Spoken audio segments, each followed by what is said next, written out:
Right నేడు కేరళ ముఖ్యమంత్రిగా వీడి సతీశన్ ప్రమాణ స్వీకారం చేరున్నారు. మరోవైపు తన కేబినెట్ కూర్పును కూడా పూర్తి చేశారు. యూడీఎఫ్ లోని పార్టీలతో చర్చల తర్వాత 20 మందికి మంత్రి పదవులను ఖరారు చేసినట్లు సతీశన్ ప్రకటించారు. వారిలో 14 మంది తొలిసారి మంత్రులు కాబోతున్నారని తెలిపారు. 2 మహిళలు, 2 ఎస్సీ వర్గానికి చెందిన వారికి అవకాశం ఇస్తున్నామన్నారు.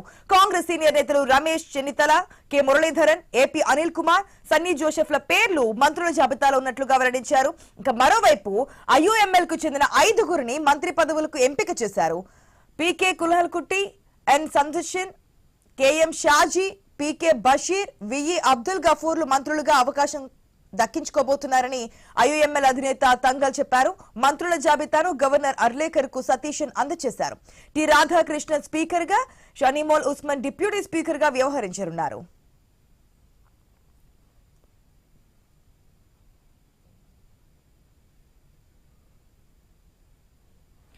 రైట్ ఈ రోజు కేరళ ముఖ్యమంత్రిగా వీడి సతీశన్ ప్రమాణ స్వీకారం చేయబోతున్నారు. మరోవైపు తన కేబినెట్ కూర్పును కూడా పూర్తి చేశారు. ఆయన యూడీఎఫ్ లోని పార్టీలతో చర్చల తర్వాత 20 మందికి మంత్రి పదవులను ఖరారు చేసినట్లుగా సతీశన్ ప్రకటించారు. వారిలో 14 మంది తొలిసారి మంత్రులు కాబోతున్నట్టు తెలిపారు. 2 మహిళలు కూడా ఈ కేబినెట్ లో ఉన్నారు. 2 ఎస్సీ వర్గానికి చెందిన వారికి కూడా ఈసారి కేబినెట్ లో అవకాశం ఇస్తున్నామని చెప్పారు. కాంగ్రెస్ సీనియర్ నేతలు రమేష్ చెన్నితల, కె మురళీధరన్, ఏపీ అనిల్ కుమార్, సన్నీ జోసెఫ్ల పేర్లు అయితే మంత్రుల జాబితాలో ప్రెసెంట్ అయితే వెల్లడించినటువంటి సిచ్యువేషన్. మరొక వైపు ఐయుఎంఎల్ కు చెందినటువంటి 5గురిని కూడా మంత్రి పదవులకు ఎంపిక చేశారు. వారు పీకే కుల్హల్కుట్టి, ఎన్ సంషుద్దీన్, కేఎం షాజీ, పీకే బషీర్, విఈ అబ్దుల్ గఫూర్లు మంత్రులుగా అవకాశం దక్కించుకోబోతున్నారని ఐయుఎంఎల్ అధినేత తంగల్ చెప్పారు. ఇక మంత్రుల జాబితాను గవర్నర్ అర్లేకర్ కు సతీశన్ అందజేశారు కూడా. టి రాధాకృష్ణన్ స్పీకర్ గా ఉండబోతున్నారు. షనీమోల్ ఉస్మాన్ డిప్యూటీ స్పీకర్ గా వ్యవహరించబోతున్నారు. పూర్తి అప్డేట్స్ తెలుసుకుందాం మా ప్రతినిధి స్వామి ద్వారా. గుడ్ మార్నింగ్ స్వామి.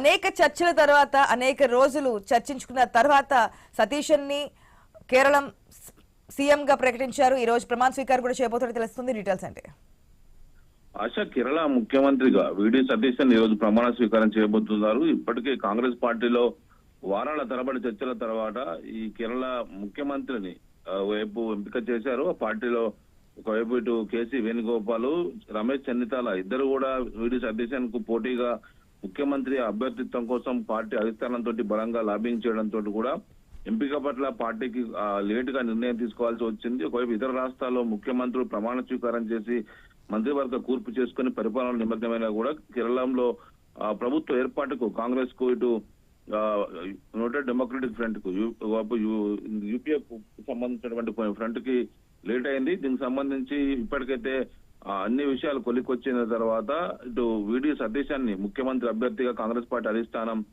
నియమించింది. దీనికి సంబంధించి ఆయనతో పాటు ఈ రోజు 14 మంది ఎమ్మెల్యేలు మంత్రులుగా కాబోతున్నట్టుగా తెలుస్తుంది. అందులో 2 మహిళలు, 2 ఎస్సీ వర్గానికి చెందిన వారికి ఇస్తున్నట్టుగా తెలుస్తుంది. తెలంగాణ నుంచి కూడా ముఖ్యమంత్రి రేవంత్ రెడ్డి, డిప్యూటీ సీఎం బట్టి విక్రమార్క కూడా ఈ ప్రమాణ స్వీకార కార్యక్రమానికి హాజరు కాబోతున్నారు. వారు రాత్రి కేరళకి తిరువనంతపురం కు చేరుకున్నారు. కేరళ ఎన్నికలో తెలంగాణ కాంగ్రెస్ పార్టీ తీవ్రంగా కృషి చేసింది. కేరళలో కాంగ్రెస్ పార్టీ విజయం కోసం అన్ని రకాలుగా అంగబలం, అర్ధబలం అన్ని రకాలుగా ఉపయోగించి కాంగ్రెస్ పార్టీకి దక్షిణాదిలో మరొక రాష్ట్రాన్ని రక్షించుకునే విధంగా ప్రయత్నం చేసింది. ఇప్పుడు దక్షిణాదిలో కాంగ్రెస్ పార్టీకి ఇటు తెలంగాణ, కర్ణాటక, కేరళ, తమిళనాడు ఈ 4 రాష్ట్రాల్లో ప్రభుత్వాలలో 3 రాష్ట్రాల సొంత ప్రభుత్వాలు ఉన్నప్పుడు కూడా కేరళ, తమిళనాడులో భాగస్వామ్యాలతోటి ప్రభుత్వాలను ఏర్పాటు చేసింది. మొత్తానికైతే ఇప్పుడు కేరళలో చాలా మంది సీనియర్ నాయకులు పోటీ పడ్డప్పుడు కూడా వీడి సతీశన్ గత 5 ఏళ్లుగా ప్రతిపక్ష నేతగా విజయవంతంగా వామపక్ష ప్రభుత్వాన్ని ఎండగట్టడంలో, వారి ప్రభుత్వ లోటుపాట్లను బయటపెట్టడంలో సక్సెస్ కాగలిగారు. ఆయన ఉన్నటువంటి ప్రజాదరణ, ఆయనకు ఉన్నటువంటి పాపులర్ ఇమేజ్ తోటి ఆయనకే అవకాశం కల్పించారు. ఇది మరోవైపు సీనియర్ నాయకుడిగా ఉన్నటువంటి రమేష్ చెన్నితాల కూడా పోటీ పడ్డప్పటికి కూడా ఆయనను ఉద్యోగించారు. అప్పుడు ఆయన మంత్రివర్గంలోకి తీసుకుంటున్నారు. రమేష్ చెన్నితాలతో పాటు కె మురళీధరన్, ఏపీ అనిల్ కుమార్, సన్నీ జోసెఫ్ పేర్లు కూడా వినపడుతూ ఉన్నాయి. అదేవిధంగా మరోవైపు ఐయుఎంఎల్ కు సంబంధించి ప్రధానంగా ఇటు ఆర్ఎస్పీ, కేరళ కాంగ్రెస్ మని, అదేవిధంగా ఇటు కాంగ్రెస్ అందరూ కూడా యూడీఎఫ్ గా వీళ్ళంతా కూడా ఒక జట్టుగా వెళ్లి అధికారంలోకి రావడం జరిగింది. ఐయుఎంఎల్ నుంచి కూడా ఒకవైపు కొద్ది మందికి అవకాశం ఇస్తున్నట్టుగా కూడా తెలుస్తుంది. ఐయుఎంఎల్ సంబంధించిన వారిలో 5గురిని మంత్రి పదవులకు ఎంపిక చేసినట్టుగా తెలుస్తుంది. ఇందులో పీకే కుల్హల్కుట్టి, అదేవిధంగా శంషుద్దీన్, కేఎం షాజీ, పీకే బషీర్, వి అబ్దుల్ గఫూర్ల పేర్లు కూడా వినపడుతున్నాయి. మొత్తానికైతే ఐయుఎంఎల్ అధినేత తంగల్ ఇప్పటికే దీనికి సంబంధించి మేము వీళ్ళందరూ కూడా మొదటి నుంచి కూడా సతీశన్ ముఖ్యమంత్రి అయితేనే మేము మద్దతు ఇస్తామని చెప్పేసి బహాటంగానే ప్రకటించారు. కేరళ గవర్నర్ ఒకవైపు అర్లేకర్ కు ఇప్పటికే జాబితాను అందజేసినట్టు తెలుస్తుంది. ఈ రోజు కేరళలో ఉన్నటువంటి తిరువనంతపురం రాజధానిలో ఈ ప్రమాణ స్వీకారాన్ని అత్యంత అట్టహాసంగా నిర్వహించబోతున్నట్టుగా కూడా తెలుస్తుంది. Asha, thanks for the update Swamy.